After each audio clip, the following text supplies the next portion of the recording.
to start this out is by telling you a story. And the story took place almost now 30 years ago. I was attending a fairly good-sized Baptist church in Washington, D.C. The church was an odd mix in many ways. It was a place that was at the time both a member of the American Baptists and the Southern Baptists. For those who are unfamiliar with Baptist life, and I grew up Baptist, the American Baptists tend to be the more mainline of denominations.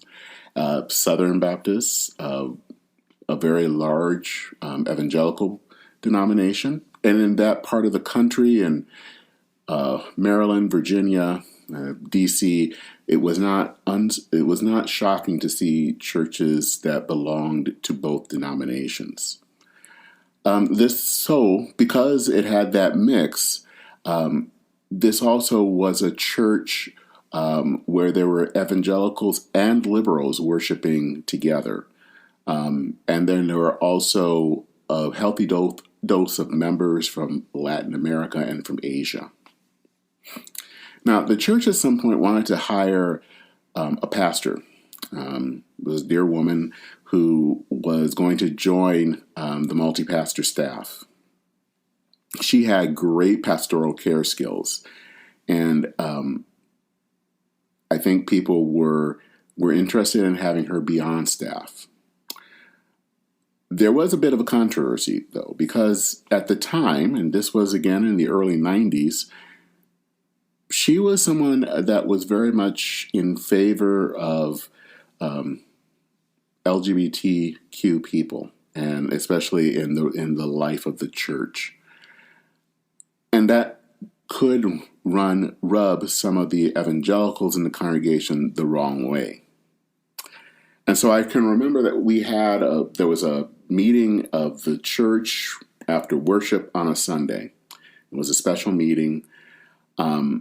And so we were talking about this, of whether we were going to hire her or extend a call to her.